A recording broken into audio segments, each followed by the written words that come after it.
तो hi guys, what's up and welcome back to gravity circle class 11th। मेरे जुगनूस, क्या हालचाल प्यारे प्यारे जुगनू बच्चों के।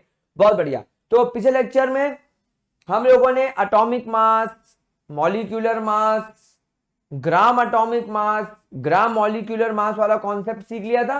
अब आज के लेक्चर में मैं आप लोगों के साथ में स्टार्ट करने वाला हूं हमारा नया concept which is called as the mole concept। आप ये मान के चलो, मोल कॉन्सेप्ट हमारे पूरे केमिस्ट्री की जान है, आन बान शान है।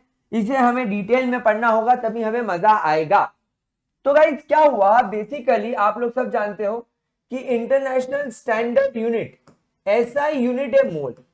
हमारी जो मोल है वो इंटरनेशनल स्टैंडर्ड यूनिट है, एंड ये यूनिट है for amount of substance, for amount of substance, यानी एक पर्टिकुलर सब्सटेंस कितने अमाउंट में आपने लिया हुआ है, ये इसकी यूनिट है। एंड यूजुअली ये जो यूनिट है ये माइक्रोस्कोपिक बॉडीज के लिए या माइक्रोस्कोपिक सब्सटेंसेस के लिए यूज करी जाती है, जैसे कि आपके इलेक्ट्रॉन्स,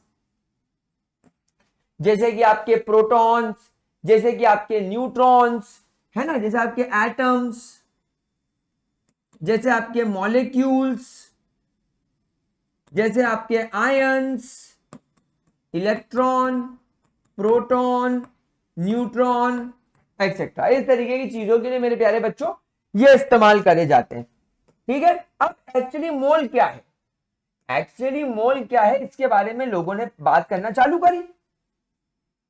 लोगों ने पूछना चालू करा कि यार मोल का क्या करेंगे, मोल का क्या करेंगे, मोल का क्या करेंगे। तो साइंटिस्ट लोगों ने एक्सपेरिमेंटली ये पता लगाया कि लेट्स इमेजिन हमारे पास में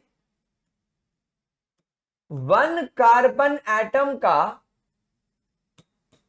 जो मास है वो 1.99 इंटू 10⁻⁻³ ग्राम। समझ में आ रही बात मेरे प्यारे बच्चों। तो एवोगैड्रो ने सोचा कि अगर मेरे पास में कार्बन का ग्राम एटॉमिक मास कितना है, सबने बोला 12 ग्राम। याद करो मैंने आपको पिछले लेक्चर में यह बात बताई थी कि आपके कार्बन का एटॉमिक मास इज 12 AMU। फिर मैंने आपको बोला था आपके कार्बन का ग्राम एटॉमिक मास इज 12 ग्राम, यानी दोनों की वैल्यू सेम होती है, यूनिट बदल जाती है। हाँ, AMU और ग्राम का कोई डायरेक्ट इंटर रिलेशनशिप नहीं है। 1 AMU का मतलब होता है 1.66 इंटू 10⁻⁻24 ग्राम। तो आप इस बात को कभी भी ऐसे ना ले कि आप डायरेक्टली AMU को ग्राम में कन्वर्ट कर रहे हो तो 1 AMU 1 ग्राम के बराबर होगा। नहीं, रियलिटी में 1 AMU 1.66 इंटू 10⁻⁻24 ग्राम के बराबर होता है। क्या ये बात आपको समझ में आ रही है? Are you understanding this point? ठीक है। तो एवोगैड्रो ने बोला कि चलो अगर मैं कार्बन को ग्राम एटॉमिक मास के बराबर यानी 12 ग्राम ले लेता हूं तो क्या मजा आएगी। तो यहां पर एवोगैड्रो ने बोला कि चलो अगर मेरे पास में 12 ग्राम कार्बन है तो 12 ग्राम कार्बन में कितने एटम होंगे। एवोगैड्रो ने बोला एक्स एटम होंगे, एक्स एटम होंगे। उन्होंने मार दिया इसको क्रॉस मल्टीप्लाई, इसको इससे मल्टीप्लाई मार दिया, तो x की वैल्यू आ गई 12 multiply by 1, 12 divided by 1.99 into 10⁻⁻23 gram. Gram gram cut गया, ये -23 ऊपर जाके +23 हो गया, तो हो गया 12 इंटू 10⁻23 डिवाइडेड बाय 1.99।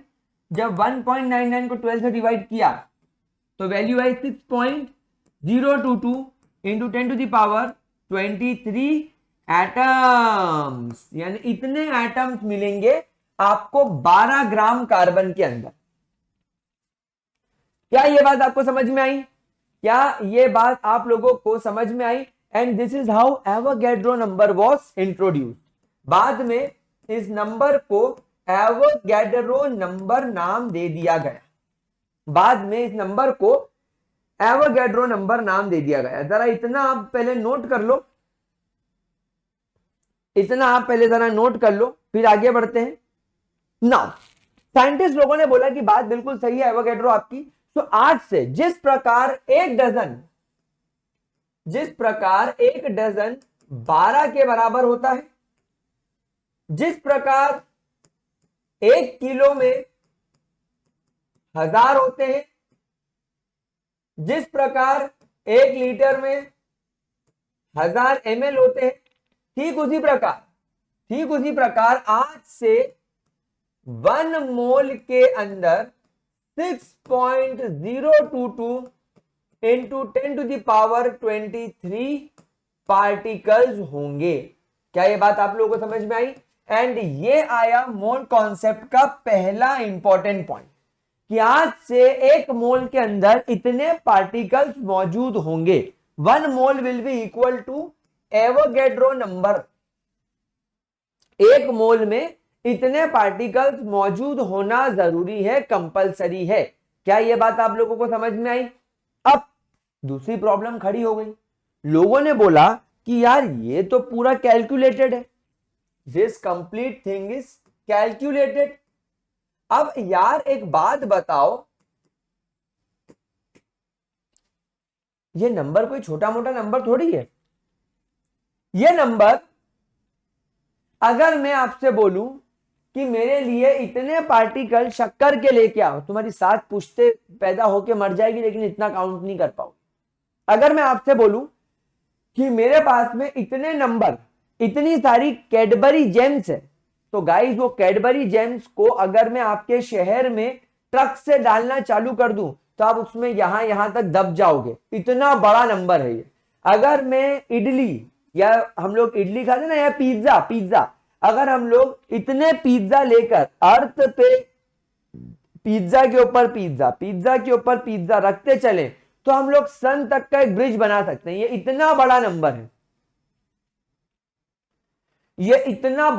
है, ये कोई छोटा मोटा नंबर नहीं, इट्स अ ह्यूज नंबर।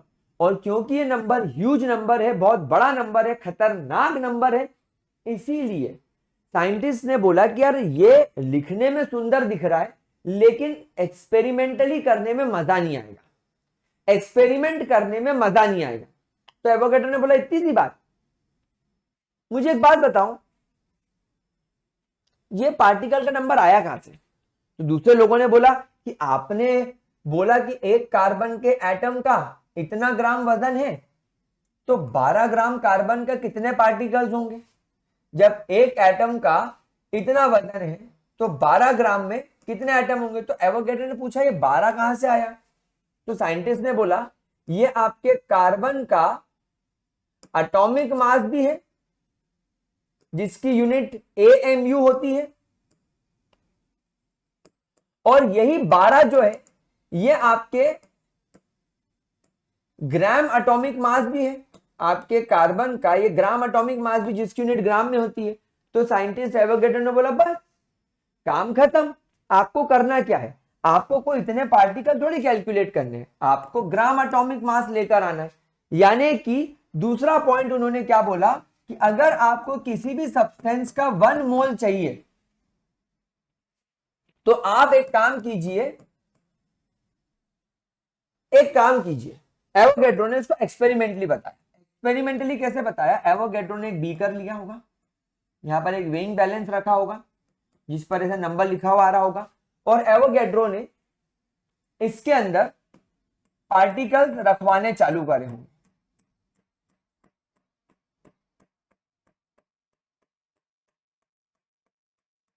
मतलब एवोगैड्रो ने इसके अंदर 1 मोल पार्टिकल डाले, एवोगैड्रो ने इसके अंदर 1 मोल कार्बन डाला, तो 1 मोल कार्बन का वैल्यू एग्जैक्टली 12 ग्राम आया।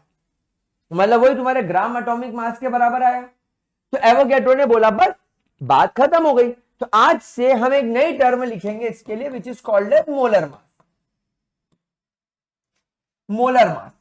मोलर मास क्या होता है? वैसे अगर आपसे कोई पूछता है कि भाई what do you mean by molar mass, तो मोलर मास का मतलब होता है it is the mass of 1 mole of a substance, यानी अगर आपके पास में कोई सब्सटेंस है और अगर वो सब्सटेंस 1 मोल है तो उस 1 मोल सब्सटेंस का मास कितना होगा, that will be equal to molar mass. And interesting बात क्या है, molar mass is exactly equal to gram atomic mass अगर आप एटम की बात कर रहे हो, और it is equal to gram molecular mass अगर आप कोई मॉलिक्यूल लेकर आ रहे हो। बस दोनों में फर्क क्या है, जब आप मोलर मास बताएंगे तो आप मोलर मास की यूनिट लिखेंगे ग्राम पर मोल। ऐसा क्यों सर, क्योंकि आपने मोलर मास को डिफाइन कैसे किया, ये आपके 1 मोल सब्सटेंस का मास है। तो हम कैसे बोलेंगे कि फॉर एग्जांपल अगर मेरे पास में कार्बन है तो कार्बन का मैं मोलर मास कितना लिखूंगा, 12 ग्राम पर मोल। 12 ग्राम पर मोल, क्यों, क्योंकि यहां पर मैंने देखा कि इतने पार्टिकल तो 1 मोल में होते हैं, तो 1 मोल में इतने पार्टिकल कितने ग्राम्स में दिख रहे थे, 12 ग्राम में। तो मैं क्या बोलूंगा, 12 ग्राम पर मोल, यानी कार्बन के 1 मोल में 12 ग्राम कार्बन होते हैं। अगर मेरे पास में 1 मोल कार्बन है तो वो 12 ग्राम के बराबर होगा, इसलिए मोलर मास को बोला जाता है ग्राम पर mole. And gram atomic mass and gram molecular mass की सिंपल यूनिट होती है ग्राम्स में, लेकिन मोलर मास की यूनिट होती है ग्राम्स पर मोल में। यानी सीधा आप इसको वे कर लाओ, सीधा आप इसको तोल लाओ तो आपका काम फिनिश हो जाएगा। तो यहां पर अब हम लोग एक छोटा सा चार्ट बनाएंगे जो आप सब लोगों को याद रखना है। अगर आप लोगों को इसका बेसिक नहीं भी क्लियर होता है तो मुझे कोई चिंता वाली बात नहीं है, अगर आप लोगों ने ये चार्ट याद कर लिया तो भी आपका पूरा काम डन होने वाला है, ठीक है। तो 1 मोल मतलब 6.022 into 10 to the power 23 particle. अब ये पार्टिकल्स अगर आप मान लो कोई आप एटम ले रहे हो तो उसमें एटम्स आएंगे, अगर आप मॉलिक्यूल ले रहे हो तो उसमें मॉलिक्यूल आएंगे, अगर आप आयंस ले रहे हो तो उसमें आयंस आएंगे, इलेक्ट्रॉन, प्रोटॉन या न्यूट्रॉन, मतलब सारे माइक्रोस्कोपिक चीजों के लिए। लेकिन ये इतना बड़ा नंबर है कि हम इसे कभी काउंट नहीं कर सकते, हम इसे कभी वे नहीं कर सकते, हम इसे कभी काउंट नहीं कर सकते, गिन नहीं सकते, तो हम इसका वजन ले लेते हैं। तो वजन क्या ले लो आप, उस सब्सटेंस का मोलर मास ले लो, मोलर मास जिसकी यूनिट होती है ग्राम्स पर मोल। मोलर मास पता कैसे करेंगे, मोलर मास आप ग्राम एटॉमिक मास ले लो या ग्राम मोलर मास ले लो, चलेगा, कोई दिक्कत नहीं, ठीक है। अच्छा, और भी एक बात मैं आपको बता दूं, and which is also equal to their atomic mass और मोलर मास। बस यहां पर इसकी यूनिट का डिफरेंस होता है। अगर आप एटॉमिक मास मोलर मास की यूनिट AMU हटाकर ग्राम लगा दोगे तो वो मोलर मास के या ग्राम एटॉमिक मास के बराबर हो जाएगा, कोई चिंता करने वाली बात नहीं। एक और बात है, एवोगैड्रो ने एक हाइपोथेसिस दिया था फॉर गैसेस। एवोगैड्रो ने एक हाइपोथेसिस दिया था, याद करो Avogadro law, equal volume of all gases under similar condition have equal number of particle. मतलब एवोगैड्रो ने क्या बोला था कि अगर आपके पास में सारी गैसेस का वॉल्यूम एक कांस्टेंट प्रेशर यानी कि 1 atm प्रेशर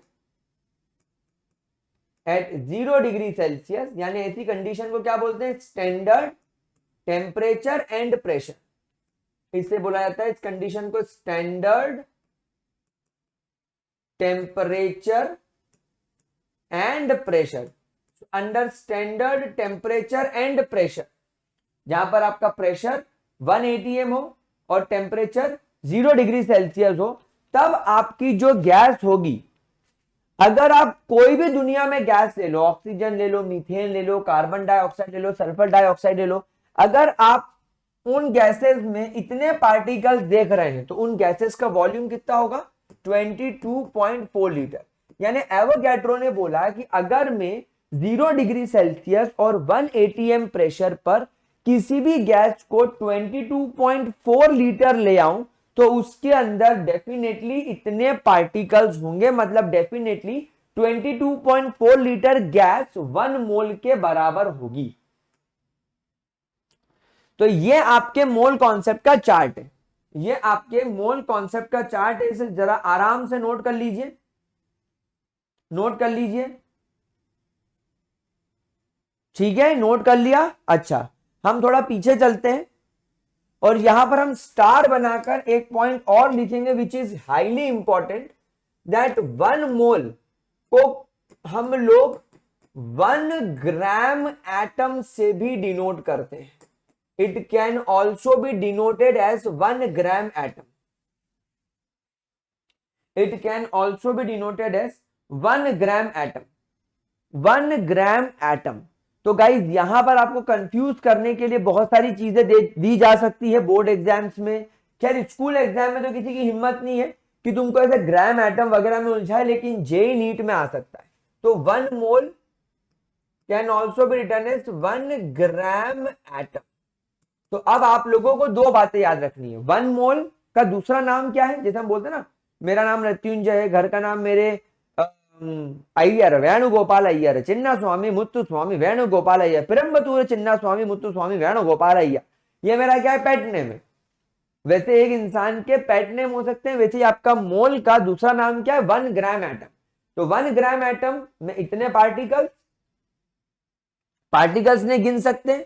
तो वजन कर लो, 1 मोल किसी भी चीज का 1 मोल, किसी भी चीज के 1 मोल का वजन, यानी 1 मोल पानी है तो 1 मोल पानी का कितना वजन होगा, 1 मोल नमक है तो 1 मोल नमक का कितना वजन होगा, 1 मोल शुगर है तो 1 मोल शुगर का कितना वजन होगा, that will be called as molar mass. लेकिन इंटरेस्टिंग बात क्या देखने को मिली एक्सपेरिमेंट से, कैलकुलेशन से, कि किसी भी सब्सटेंस का मोलर मास उसके ग्राम एटॉमिक मास या ग्राम मॉलिक्यूलर मास के बराबर होता है, और उसके एटॉमिक मास या मोलर मास के मॉलिक्यूलर मास के बराबर होता है। बस ग्राम एटॉमिक मास और मोलर मास की यूनिट आप ग्राम लिखते हो, एटॉमिक मास मोलर मास की यूनिट आप एएमयू लिखते हो, और मोलर मास की यूनिट आप ग्राम पर मोल लिखते हो। लेकिन तीनों की जो न्यूमेरिकल वैल्यू आती है, इनकी जो न्यूमेरिकल वैल्यू आती है, न्यूमेरिकल वैल्यू इनकी सेम होती है, न्यूमेरिकल वैल्यू सेम होती है, लेकिन इनकी जो यूनिट होती है वो डिफरेंट होती है। जैसे इसकी यूनिट ग्राम पर mole, gram atomic mass unit gram, and atomic mass unit AMU, बस इतना फर्क। और अगर आप गैसेस की बात कर रहे हो, तो अगर आपने किसी भी गैस को 22.4 लीटर ले लिया है तो वो डेफिनेटली 1 मोल या 1 ग्राम एटम के बराबर होगी। चलो इतना नोट कर लो, फिर अपन इस पर कुछ न्यूमेरिकल। तो हे गाइस, अनअकैडमी से आ गया एक बहुत ऑसम अपडेट। अगर आप लोगों को अभी परचेज करना है सब्सक्रिप्शन, तो गाइस अभी बहुत इंपॉर्टेंट टाइम चल रहा है। अगर आप अभी परचेज कर लेते हैं सब्सक्रिप्शन तो आप लोगों को बहुत कम प्राइस में मिल जाएगा, अदरवाइज रेट्स बढ़ने वाले हैं। तो guys use my code gravity, link in the description box. Purchase your Unacademy subscription now guys. आगे बढ़े। हाँ जी, तो अब कुछ न्यूमेरिकल्स निपटा लेते हैं। पहला क्वेश्चन, इन 4 ग्राम ऑफ, पहला क्वेश्चन हम निपटाते हैं। यहां पर क्या है गाइस, पहला question, in 4 gram atom of silver. Question देखते हैं, इन 4 gram atom of silver calculate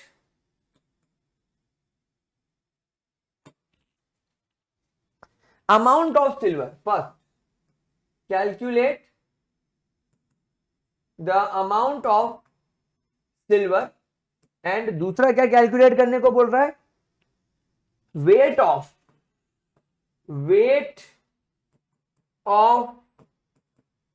1 atom of silver, weight of 1 atom of silver, जहां पर इसका एटॉमिक मास 108 ग्राम दे रखा है। चलिए वीडियो पॉज कीजिए, वीडियो पॉज कीजिए एंड इस क्वेश्चन को सॉल्व करके देखिए। आई होप वीडियो पॉज करके आप लोगों ने इस क्वेश्चन को सॉल्व करा होगा। अगर नहीं हुआ हो तो मैं करके बताता हूं, आप वीडियो पॉज करके सॉल्व करो, मैं भी यहां पर सॉल्व करके बताता हूं। सबसे पहले जो मैंने आपको थोड़ी देर पहले स्टार बना के बताया था कि केमिस्ट्री में 1 मोल को 1 ग्राम एटम से भी रिप्रेजेंट किया जाता है, क्योंकि यहां पर आपको 4 ग्राम एटम दे रखा है। तो देयरफॉर 4 ग्राम एटम का मतलब होता है 4 मोल, यानी यहां पर आपके पास में सिल्वर 4 मोल है। ठीक है, अच्छा, स्टार बनाएंगे एंड मोल्स, जिसे हम लोग स्मॉल एन से डिनोट करते हैं, इसको निकालने का एक फॉर्मूला लिखेंगे, given mass upon molar mass. I hope आप लोग ये फॉर्मूले से अवेयर हो, आपको ये फॉर्मूले के बारे में इंफॉर्मेशन होगी, लेकिन अगर नई इंफॉर्मेशन है तो आप इसे लिखें। मोल निकालने का फॉर्मूला होता है गिवन मास अपॉन मोलर मास। अब यहां पर आप देखिए इस क्वेश्चन में आपको मोल्स की वैल्यू दे रखी है, यानी आपके पास में 4 मोल वैल्यू दे रखी है सिल्वर का, क्योंकि आपको एटॉमिक मास दे रखा है 108 AMU, आपको एटॉमिक मास दे रखा है। तो क्या इससे मैं ये नहीं बता सकता कि अगर मैं 108 ग्राम पर मोल ले लूं तो वो मोलर मास के बराबर हो जाएगा? बस मुझे यूनिट बदलनी है, मुझे बस यूनिट बदलनी है, बाकी मुझे करना क्या है? मुझे अगर एटॉमिक मास दे रखा है तो मैं जानता हूं एटॉमिक मास का न्यूमेरिकल वैल्यू, ग्राम एटॉमिक मास की न्यूमेरिकल वैल्यू और मोलर मास की न्यूमेरिकल वैल्यू 108 सेम आती है। ये कितनी अच्छी बात है, ये हमारे लिए कितना इजी हो गया, वरना पता चलता 4 अलग अलग वैल्यू पढ़ते तो कितना नुकसानदायक था, कितना याद करना पड़ता, बट ये आसान हो गया। तो बस मैंने यूनिट बदल दी, तो यहां पर मेरे पास में यूनिट आ गई, मोलर मास आ गया ग्राम पर मोल। देखो मोल से ये मोल मैंने काट भी दिया, गिवन मास निकल जाएगा। तो 108 में अपन ने 4 मल्टीप्लाई करा तो गिवन मास कितना हो जाएगा, 8 4 32, 3 carry 3 4 432 gram will be the given mass, 432 will be the given mass. क्या चीज समझ में आई? तो आपका पहला क्वेश्चन सॉल्व हो गया। दूसरा क्वेश्चन है weight of 1 gram of atom. अब मुझे एक बात बताओ प्यारे बच्चों, मुझे एक बात बताओ कि क्या आप लोग ये नहीं जानते कि 1 मोल मतलब 6.022 इंटू 10⁻23 एटम्स? हम जानते हैं सर, और it is equal to molar mass. बिल्कुल सर, हम ये भी जानते हैं। तो अब हम एक काम करते हैं, हम बोलते हैं कि अगर मेरे पास में इतने एटम हैं, यानी अगर मेरे पास में 6.022 इंटू 10⁻23 एटम है सिल्वर के, तो उसका वजन 108 ग्राम होगा। यहां पर मैंने ग्राम एटॉमिक मास ले लिया। क्या मैं ये नहीं जानता कि अगर मैं 108 के आगे सिर्फ ग्राम लगा दूं तो ये उसका ग्राम एटॉमिक मास हो जाएगा? तो मैंने 108 ग्राम ले लिया। अब मेरे से ये पूछ रहा है कि सिर्फ एक एटम ऑफ सिल्वर का वजन कितना होगा। तो यहां पर इतने एटम का इतना वजन, तो एक एटम का कितना वजन, x। आप क्रॉस मल्टीप्लाई मार दो इसको, तो आपके x की वैल्यू हो जाएगी 108 डिवाइडेड बाय, मैं इसको अप्रोक्सीमेटली 6 मान लेता हूं, 10⁻23 ऊपर चला जाएगा, और ये 6 1 जा 6, 4 कैरी 6 6 जा 36, 6 7 6 8 जा 48, यानी 18 टाइम्स चला गया। तो हो गया 18 इंटू 10⁻23। मैं डेसिमल को एक डिजिट अगर लेफ्ट में ले जाऊंगा तो हो जाएगा 1.8 इंटू 10⁻22 ग्राम। ये आपका आंसर है। यानी सिल्वर के एक एटम का मास हमें इस प्रकार पता चल गया। चलो नोट करो, फिर आगे बढ़ते हैं, अगला अमेजिंग क्वेश्चन करते हैं जो हमारे लिए बहुत अमेजिंग है। चलो अगला क्वेश्चन करते हैं। Mukesh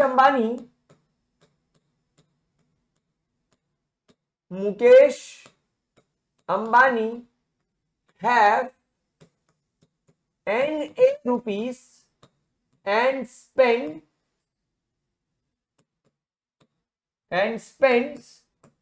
10 lakh rupees per second.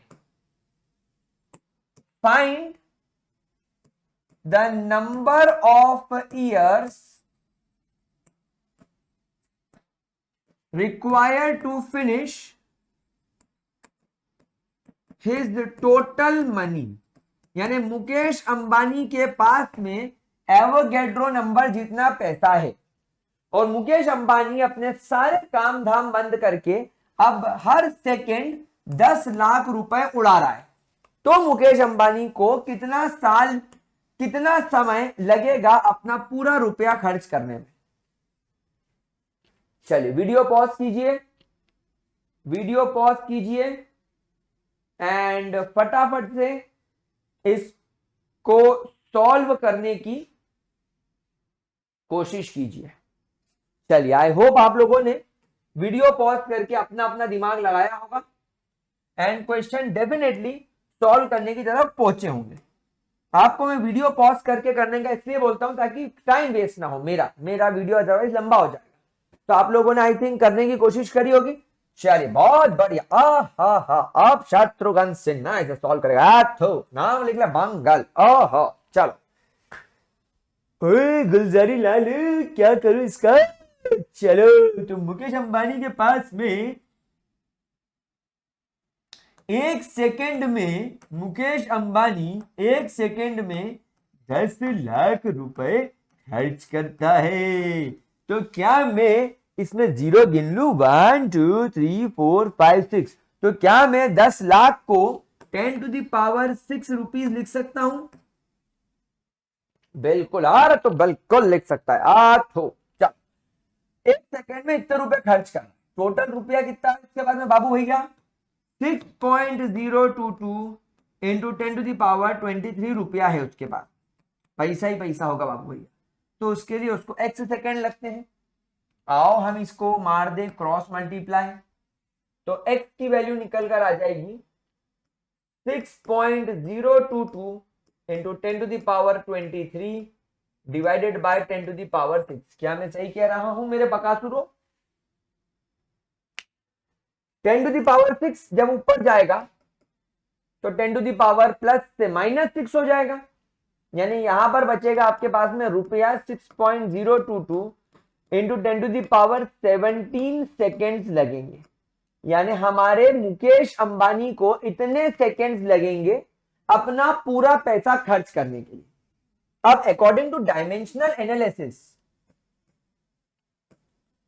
1 year is equal to, या 1 ईयर हमारे पास में सेकेंड्स में वैल्यू दे रखी है, हमारे पास में सेकेंड्स में वैल्यू दे रखी है। तो 1 ईयर में 12 मंथ होते हैं।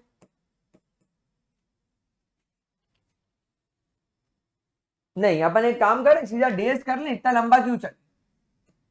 1 ईयर में 365 डेज होते हैं, मल्टीप्लाई बाय आपके 1 डे में 24 आवर होते हैं, मल्टीप्लाई आपके 1 आवर में 60 मिनट्स होते हैं, मल्टीप्लाई बाय आपके 1 मिनट में 60 सेकेंड्स होते हैं। क्या मैं सही बोल रहा हूं। लेकिन यहां पर आपके पास में टोटल सेकेंड कितने हैं क्वेश्चन में, आपके पास में 6.022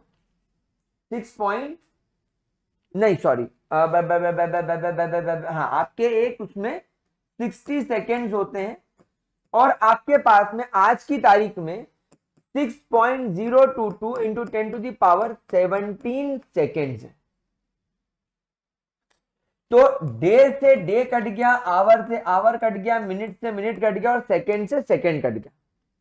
अब यहां पर आपके पास में क्या आया value 6.022 into 10 to the power 17 divided by 60 into 60 into 24 into 365, 60 into 60 into 24 into 365 year. ये आपके ईयर की वैल्यू आ गई। इतने ईयर लगेंगे आप लोगों को।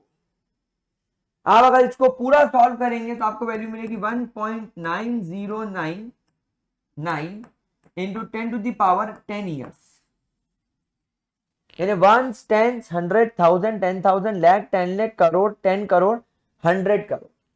इसको अगर मैं 2 मान लूं तो 200 करोड़ ईयर्स लगेंगे। वंस, टेंस, 100,000, 10,000, लाख, 10 लाख, करोड़, 10 करोड़, 100 करोड़, 200 करोड़ साल लगेंगे, 200 करोड़ साल लगेंगे हमारे मुकेश अंबानी को इतना पैसा खर्च करने के लिए। क्या तुमको समझ में आया इस वैल्यू का नंबर कितना बड़ा है? ये वैल्यू खेल नहीं है बच्चों का, इसमें तेल निकल जाएगा अच्छे अच्छे का। चलो अगले क्वेश्चन की तरफ चलते हैं मेरे प्यारे बच्चों। अब अगला क्वेश्चन है आपके पास में 222 ग्राम्स ऑफ कैल्शियम क्लोराइड है, तो find the moles of Ca positive ions and Cl negative ions in 222 grams of calcium chloride. अब इसका वीडियो पॉज करो एंड इसको सॉल्व करने की कोशिश करो। जिन बच्चों को कैल्शियम का मास नहीं पता, जिन बच्चों को क्लोरीन का मास नहीं पता, बेटा पहले एटॉमिक मासेस याद कर लो, क्योंकि इसके बिना मोल कॉन्सेप्ट में आना बेवकूफी है। इन कॉन्सेप्ट्स के बिना मोल के क्वेश्चन कर ही नहीं पाओगे। चलो वीडियो पॉज करके आई होप आप लोगों ने क्वेश्चन सॉल्व करने की कोशिश कर ली होगी एंड अब आप लोग वेट कर रहे होगे मेरे साथ आंसर मैच करने का। चलिए सबसे पहले मैं आपको एक छोटी सी बात बता दूं कि जब कैल्शियम क्लोराइड को आप आयोनाइज करोगे तो यहां पर पहले तो कैल्शियम डाई पॉजिटिव बनेगा और यहां पर आपको 2Cl नेगेटिव आयंस के वैल्यू मिलेंगे। तो सीधी सी बात समझो कि अगर तुम्हारे पास में ये 1 मोल है तो ये 1 मोल से ये 1 मोल बनेगा, लेकिन इसके 2 है मतलब ये आपको 2 मोल्स मिलेंगे। क्या आपके मन में ये तो नहीं है कि सर ये 1 मोल है तो 0.5 मोल ये बनना चाहिए और 0.5 मोल ये बनना चाहिए? अगर आपके मन में ऐसा है तो आप बहुत गलत सोच रहे हैं। ऐसा नहीं होता।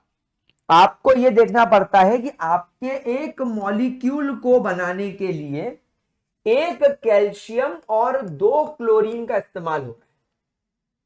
तो अभी ये 3 मिलकर 1 मोल बन रहा है।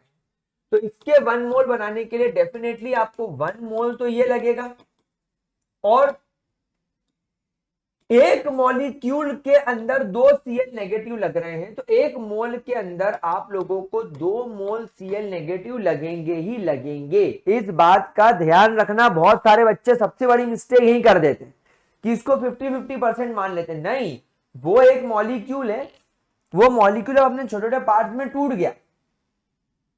समझ गए बात आपको?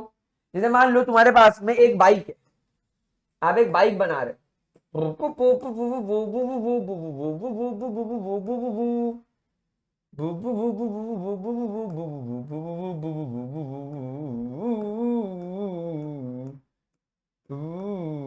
ये तुमने एक बाइक बनाई। अब मानो तुमने ऐसी 100 बाइक बनाई। अरे तो 100 बाइक बनाई तो 100 बाइक बनाने के लिए तुमने 100 टायर थोड़ी इस्तेमाल करे। एक बाइक में 2 टायर लगते हैं ना, तो तुमको 200 टायर लगेंगे। तो तुम तो बोलोगे क्यों सर, जब 100 बाइक बनी है तो 100 बाइक के अंदर 100 हैंडल लग रहे हैं, 100 टंकी लग रही है और 200 टायर लगे। तो आप बोलोगे सर 200, 300, 400, ऐसे 400 बाइक बन जानी चाहिए। तो क्या ऐसे 400 बाइक बनेगी? नहीं, ये 100 हैंडल, 100 पेट्रोल की टंकी, 200 टायर, 100 इंजन, ये सब कंबाइन होकर 100 बाइक बनाएंगे। उसी प्रकार अगर आपके पास में 1 मोल कैल्शियम क्लोराइड है तो 1 मोल कैल्शियम क्लोराइड 1 मोल कैल्शियम डाई पॉजिटिव आयन और 2 मोल Cl नेगेटिव आयन से मिलकर, इस तरीके से आपको ये क्वेश्चन सॉल्व करना है। अब हम लोग यहां पर सबसे पहले क्या करते हैं, कैल्शियम क्लोराइड का मॉलिक्यूलर मास निकालते हैं। तो कैल्शियम क्लोराइड में कैल्शियम का मास होता है 40, एक क्लोरीन का मास होता है 35.5 एक क्लोरीन का, तो 2 क्लोरीन के हो गए 71। तो टोटल इसका मास हो गया 111 AMU। ये इसका क्या निकला? ये इसका निकला मॉलिक्यूलर मास। अब मैं क्या करूं? कुछ भी नहीं, यूनिट बदल देता हूं। अगर मैं 111 ग्राम पर मोल ले लूं तो ये क्या बन जाएगा? इसका मोलर मास। तो चलो कैल्शियम क्लोराइड के मोल्स निकाल लेते हैं। तो number of moles of calcium chloride will be equal to given mass upon molar mass. Given mass question में आपको दे रखा है 222, मोलर मास दे रखा है 111, यानी इसके मोल्स हो गए 2 मोल्स। सो देयरफॉर जब आपके 1 मोल से 1 मोल कैल्शियम बन रहा है तो यहां पर आपको 2 मोल कैल्शियम डाई पॉजिटिव मिलेंगे और आपके 1 मोल कैल्शियम क्लोराइड से 2 मोल Cl नेगेटिव आयंस बन रहे हैं। अब आपको ये 4 मोल्स मिलेंगे। काम खत्म, पैसा हजम। समझ में आया प्यारे बच्चों को? क्या मेरे प्यारे बच्चों को ये बात बहुत बढ़िया तरीके से समझ में आई?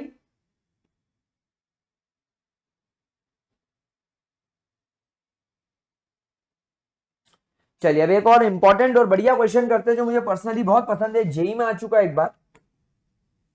क्वेश्चन है the dot in the end of this sentence has mass of about 1 microgram. 1 microgram का मास है।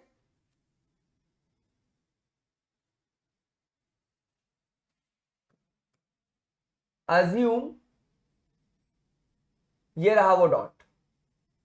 Assume the dot is carbon ink. Assume that the dot is carbon ink.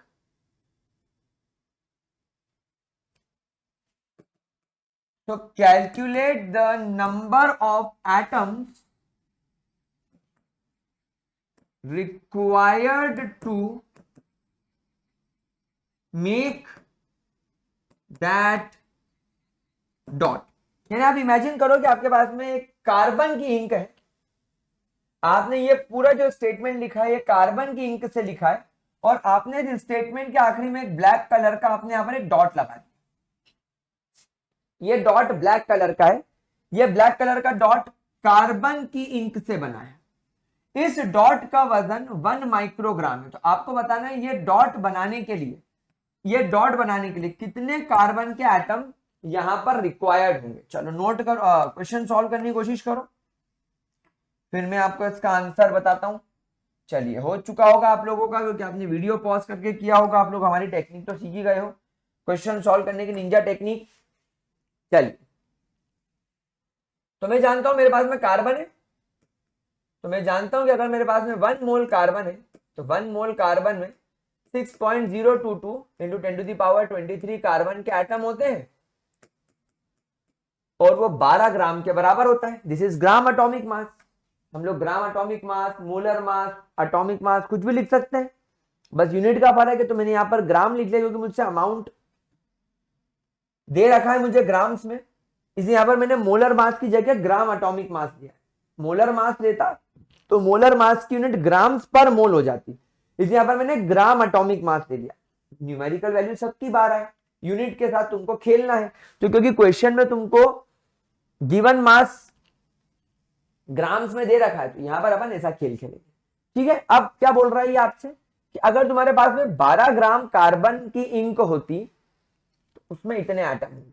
लेकिन अभी आपने जो डॉट बनाया है, इस डॉट का वजन 1 माइक्रोग्राम है। क्या आप लोग जानते हैं माइक्रो का मतलब क्या होता है? माइक्रो मतलब 10⁻⁻6 होगा कि +6 होगा? -6 ही होता है ग्राम का, माइक्रो का मतलब। तो तुम्हारे पास में 1 माइक्रोग्राम है, मतलब आपके पास में 10⁻⁻6 ग्राम है। तो आपके पास में जो कार्बन का मास अवेलेबल है 10⁻⁻6 ग्राम है। इसमें कितने आइटम होंगे? एक्स मार दो यूनिटरी मेथड से, क्रॉस मल्टीप्लाई, हो गया आपका क्वेश्चन सॉल्व। क्या होगा देखो, x is equal to 10⁻⁻6 multiply by, मैं इसको 6 लेके सॉल्व कर लेता हूं ताकि मेरा क्वेश्चन थोड़ा जल्दी सॉल्व हो जाए। ग्राम से ग्राम तो कट जाएगा, यहां पर तुम्हारे पास में एटम बचेगा, डिवाइडेड बाय आ जाएगा 12, तो ये चला गया 2 टाइम्स, यानी 0.5 टाइम्स चला गया है। तो 0.5 इंटू 10⁻⁻17 प्लस 17 है। अब मैं क्या करता हूं, इस डेसिमल को इधर ले लेता हूं क्योंकि सिग्निफिकेंट फिगर्स हमें क्या सिखाते हैं? सिग्निफिकेंट फिगर और साइंटिफिक नोटेशन हमें क्या बताता है कि कोई भी वैल्यू डेसिमल के पहले 0 मत रखो, 1 से 9 तक की वैल्यू रखो। साइंटिफिक नोटेशन तो मेरे को डेसिमल इधर ले आना पड़ेगा, तो डेसिमल जैसे ही मैं एक डिजिट इधर ले गया, ये हो गया 5.0। अब डेसिमल क्योंकि राइट में गया है तो 10 की पावर में एक बार -1 जुड़ेगा, तो ये 10 टू दी पावर 16 एटम हो जाएगा। मतलब आप समझो कि इस एक डॉट को बनाने के लिए 5 into 10 to the power 16 carbon के एटम्स लग गए, 1 माइक्रोग्राम जिसका वजन है। तो अच्छा क्वेश्चन था, ये भी मजेदार क्वेश्चन था, है ना। अच्छा, आप लोगों को इससे एक बात और समझ में आ गई कि अगर आपके पास में स्टार बनाकर, आप लोग सब इस पॉइंट को लिख लो क्योंकि बहुत सारे बच्चों को मिस्टेक होती है। अगर मान लीजिए आपके पास में 1 मोल C6H12O6 मॉलिक्यूल है, तो इसके अंदर आपके पास में 6 मोल्स कार्बन के एटम है, क्योंकि आप देखो इस एक मॉलिक्यूल को बनाने के लिए 6 कार्बन के एटम लग रहे हैं, तो एक मोल बनाने के लिए 6 मोल कार्बन लगेंगे। आपको यहां पर 12 मोल हाइड्रोजन के एटम लगेंगे और फिर आपको यहां पर 6 मोल ऑक्सीजन के एटम लगेंगे। ये बात आप लोग ध्यान रखना, यानी मॉलिक्यूल के अंदर एटम का खास ख्याल रखना। कई बार क्या होता है, क्वेश्चन ऐसा आता है find the total number of atoms in this, तो आप क्या करते हो, आप एटम की जगह आप मॉलिक्यूल मान के आगे बढ़ जाते हो। तो इस तरीके के क्वेश्चंस अगर आपके सामने आते हैं तो प्लीज इस तरीके के क्वेश्चंस का ध्यान रखिएगा, अदरवाइज गड़बड़ हो सकती है। चलो, तो गाइस यहां पर अपना मोल कॉन्सेप्ट वाला पार्ट खत्म हुआ। अब हम अगली क्लास में percentage composition, empirical formula, molecular formula, empirical मास, मॉलिक्यूलर मास की तरफ चलेंगे। वो कंप्लीट करने के बाद फिर चलेंगे स्टोइशियोमेट्री की तरफ, जो कि इस चैप्टर की जान है। स्टोइशियोमेट्री कंप्लीट करने के बाद मोलैरिटी, मोलैलिटी, नॉर्मलिटी कंप्लीट करेंगे, this chapter will going to end. ठीक है, तो आज का lecture I am finishing right here right now.